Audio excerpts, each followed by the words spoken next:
It had been there, but we thought for the sake of the country, we needed to work together as a team.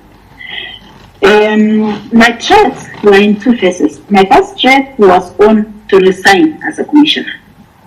And that one I did. But the second one, now, which made me run away, was to remove the case. Why am I having a case when all the others have resigned? And due to make it worse, you're spoiling for our province or our region or our community. So it's good to be on record. The second threat was to remove and do away with the case. So, and I could not do it. I could not. The tribunal, it is them who brought the tribunal. So if it is to withdraw the case, it's them to withdraw, not me.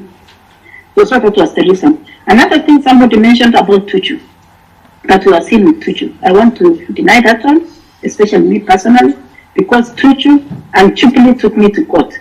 That time when I was appointed as a commissioner and said I was unreadable. So how could I work with Tuchu when already I was having a case to be removed?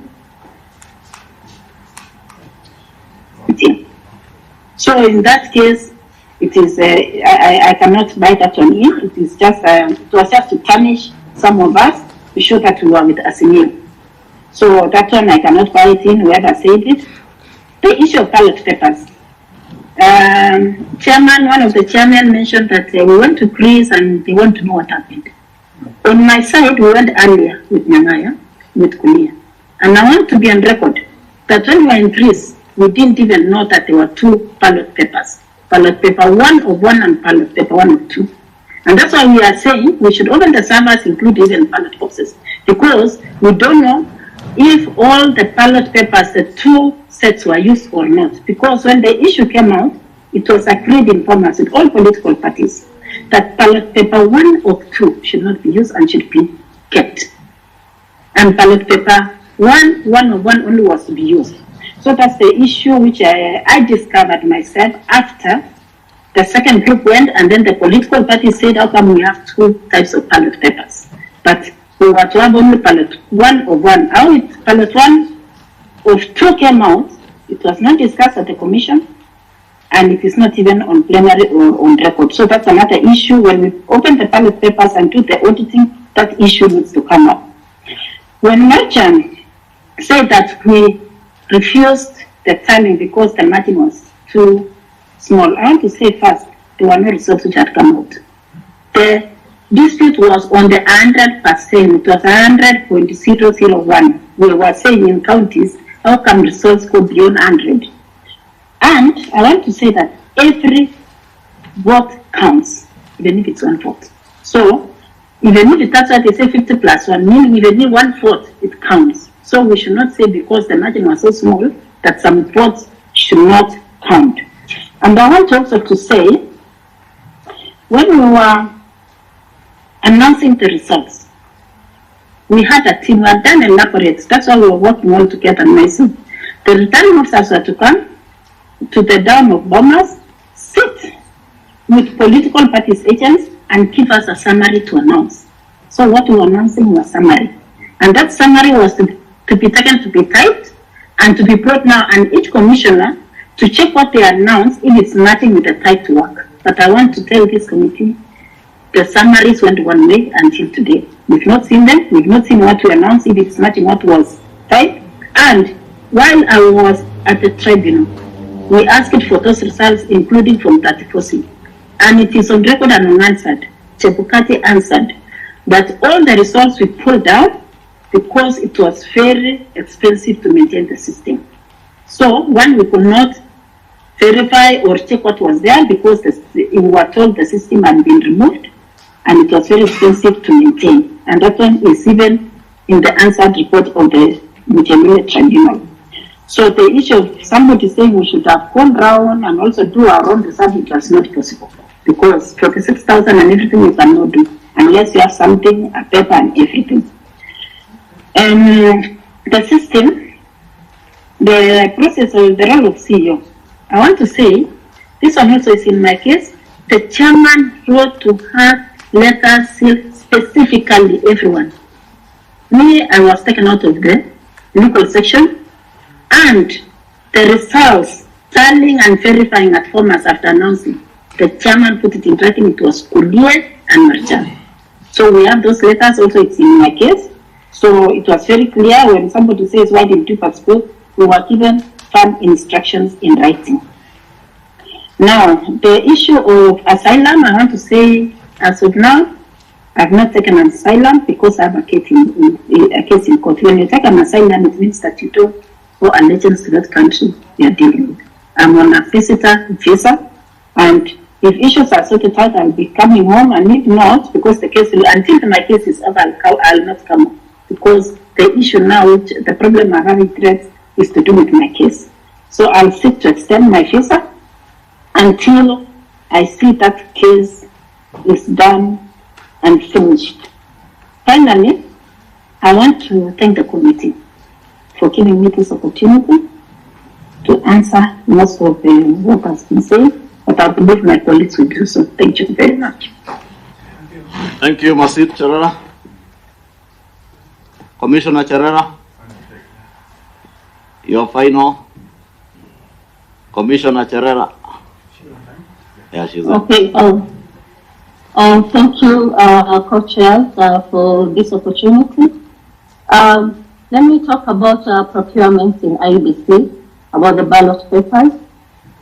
Procurement is under the Secretariat, and by the time we were recruited in September 2021, most of the strategic materials were already procured, meaning that they were already advertised and the process was way past.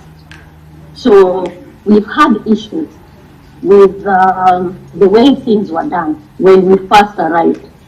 And in our first plenary, we disagreed with the technology that was procured. And all of us said no. But this matter went to court, and then it was ruled that the procurement can proceed. My question to the committee and even to the structure of IBC and the legal reforms that are going to be done.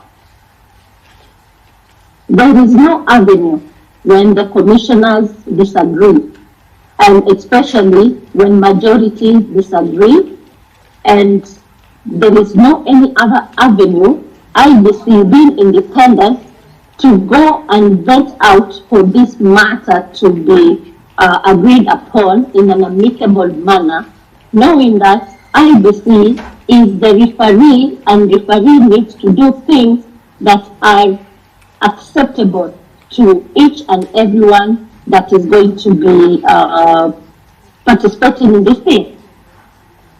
Many times in the commission, in the boardroom, we have differed in opinion, but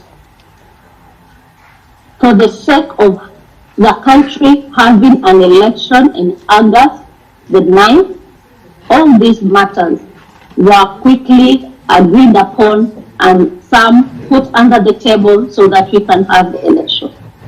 As the commissioners, we have always had conflict. So this was not the first one, as was insinuated by the Supreme Court.